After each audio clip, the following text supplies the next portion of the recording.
1, 2, 1, 2.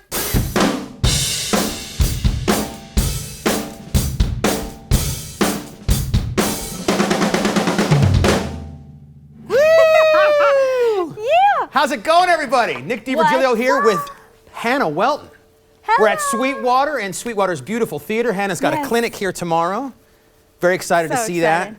And we're here to talk right now about your gear. Yes. You play some great gear. Thank you. Gretsch drums. You have a great USA custom kit there with the gray finish on the inside. So beautiful. And that's our house kit in our recording studios.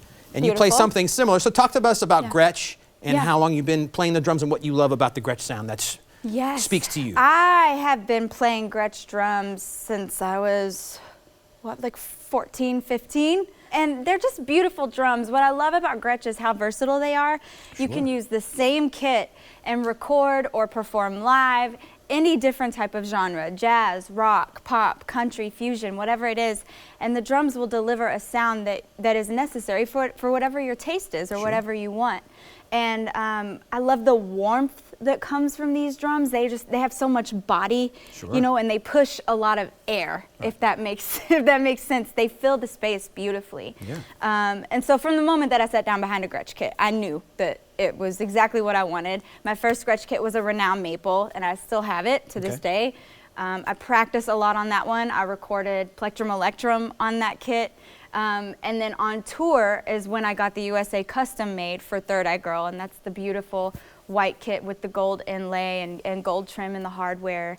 And I love my Gretsch drums. They're killer, and and Gretsch makes a lot of different kinds of. You don't have to always go for the USA custom. I'm playing a little Catalina Club here. Sounds which is great. Amazing. It sounds huge. From the sort of lower end, more or less expensive drums, even to their super custom, they make great drums all the way around. Yes, absolutely. Awesome. Absolutely. Now you have a good array, a really nice array of Zildjians there. Thanks. And you play more Chinas than I normally see set up on one kit. That speaks to me. I love Chinas, especially one with all the rivets around it. But tell us what Zildjian is to you, why you like the sound, and tell us about the cymbals you have on your kit, why you pick those sounds. So depending on what I'm going for, I'll change up my cymbals quite a bit. But what I love about these in particular, these crashes right here are from the Rezo series.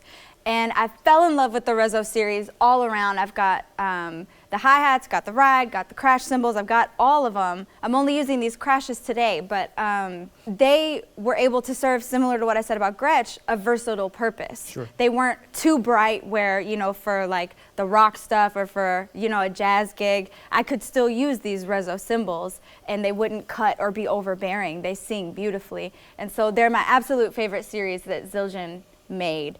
That I have used so far. And then this is the K Dark Ride, which I normally don't use a dark ride. I usually use the A's for a brighter, and definitely what I look for in a ride is a bell that really sings and cuts through. And that's why I love this cymbal, is because it's got a beautiful wash if I want to crash on it, but it's not overbearing and it's not going to ring over all the cymbals, but it still has a beautiful bell that sings and cuts through all the noise. So that's why I'm using that. The Swish Knocker, always fun to add some rivets and just special effects. Chinas from the Hybrid series, amazing. I love them. Same, the splashes are from the Hybrids. And it's another beautiful, versatile series that I've used all across the board as well. So I like to really thrash and rock out with my Chinas. So that's why I have them up here. I go back and forth a lot and, headbang and all the gimmicky stuff. Yeah, no, it's perfect. It's fun. So. You're a showman. I mean, you're doing your thing from behind the kit. It's fantastic. Thank you. Awesome. All right, so let's talk about your drum heads, because that has a lot to do with the sound of a drum kit. Yes. And you're using Evans.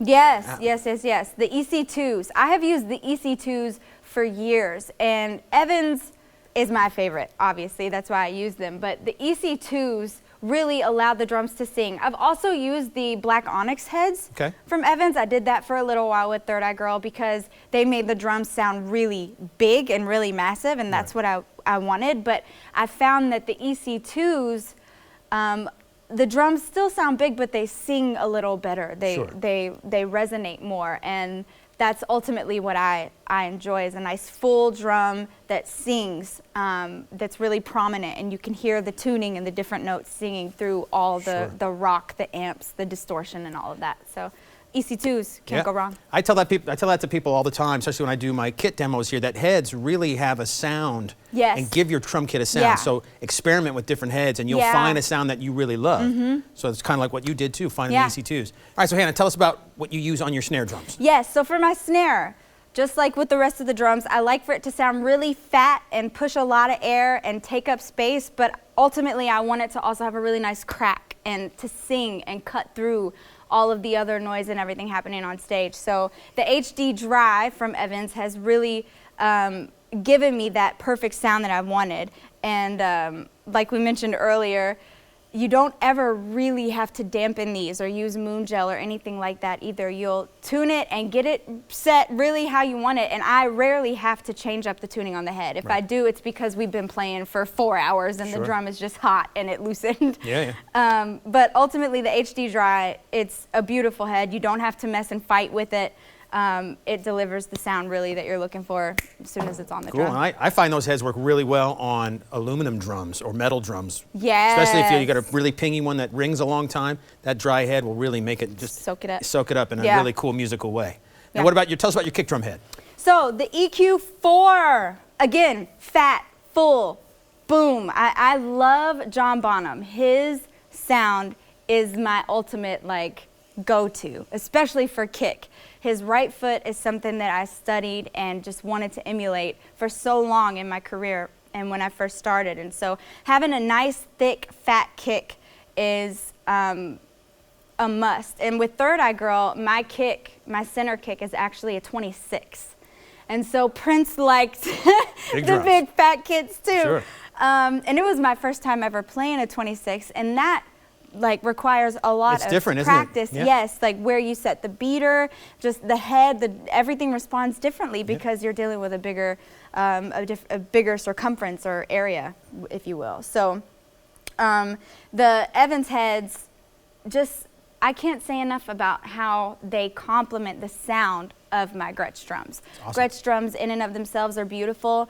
They sound perfect, but when you top them off with Evans, it's like the cherry on top of the cake. Perfect. Love it, love it. All right, so what about the rest of the gear? You're using Vader Sticks? Vader Sticks, I have used a bunch of different kinds, but when I was in college, I switched from the big fat purple 5Bs to the New Orleans Jazz series. And what I really liked about these is that when I was studying in college, I was in a bunch of different combos: swing, hard bop, bebop, Brazilian, fusion, and I was able to use these sticks in everything, and I could really rock with them, and I could play my jazz with them, and they didn't break on me all the time, they didn't bust up, and I liked that they were lighter because obviously it enables me to be able to play faster, not tire myself out, like, because the 5Bs are huge. Those are heavy. Yeah, and so it was like a whole new world, you know, when I discovered these, and they're lighter and just beautiful and solid still. Nice. So. And we were talking about relaxing while you're playing too, so that goes a long way to do that. Yeah. Right? Very nice. You have lots of Gibraltar hardware around your kit too. They make some really cool cymbal stands. You know, there's a lot of ways to adjust these cymbal stands, which is really convenient. So what do you like about their stuff? Yeah, so I was thinking about this the other day actually. I really, really appreciate Gibraltar because out of all the different companies and hardware that I've seen and that I've experienced, it's so durable, but it's not like bulky and obnoxious and overbearing when you look at it. It's like the perfect piece of jewelry, right? For a woman like me, I a lot of times will take jewelry into consideration for my entire outfit, and that will be what I want the focal point to be, is my purse or my accessories, my shoes. And Gibraltar is like the perfect accessory for my kit to me because it's durable and sturdy makes dirty. I was gonna say it's dirty. No, it's durable, it's sturdy, it's also easy to maneuver, like you said. It allows for you to, you know, at every different section you can get just the perfect angle that you need for a cymbal or for a tom, and you're not fighting with it all night because you lock it in place and it stays. And I've never had a kit fall apart on me when I'm using Gibraltar hardware, but I have had kits fall apart on me with, you know, other hardware. So. Now, do you ever use their racks, or are you always a stand person? Yeah, so I've had a couple different racks with Gibraltar, and they're awesome. They're so, so cool, and it adds a whole other element to the look, but then also to, honestly, for me, like how I feel when I'm playing behind a rack. I feel like invincible, you know, and like nobody can touch me. I feel protected. I feel secure and strong. You know what I mean? Sure. It just adds to the attitude. But again, racks make it very easy to adjust things, and just, you know, if you've got to move something, scoot it over slightly, lock it back into place. Racks serve a great purpose as well. I think ultimately it comes down to preference. Sure. You know, if you prefer to pick up and move a whole stand, or if you'd prefer to just kind of have a lock system that you can shift. Cool. So. All right, what else do you want to tell us about your DW 5000 pedal? Yes, DW 5000 pedal. You know, what is there to say about this pedal other than it's amazing? And because 5000s have been around for a while, yes. So, but you still always go back to that one? Okay. Yep, I always go back to the 5000s. I've tried some of the newer ones, other models, and for some reason, I like the OGs, you know? Cool. Yeah, I like the 5000s, so they're amazing. And the thing with me is I never have to mess with them. Right. You know, because I've never been, you know, like a gearhead, you right, know, and where I know all the dimensions right. and mess with the springs. Like, I've never gotten into the science like that, and I've never had to deal with them, you know. And that's not your pedal. That's the pedal we had here. So you just came here and showed up and... I just came here and played, and it feels great, and they always do, and I'm very appreciative of that. Awesome. Cool. Yeah. Anything else you want to tell us about your gear? Toca percussion also. I don't have any Toca set up here, but I've played Toca percussion since, you know, I started really young, and they make beautiful, beautiful, beautiful instruments. Awesome add-ons for drum set players, but also just hand percussion, timbales, all sorts of stuff. So Toca is amazing. I love them. Kelly Shoe internal miking system for the drums. I use those in my kicks, and man, let me tell you, they make the kick sound even fatter when you're miking from directly in the center of the drum. Yeah. So I got to shout them out too. They're amazing. Oh, Cympad, cymbal washers. They help with the dampening of the cymbals to help them sing but not be overbearing as well. So I think awesome. I think that's all good.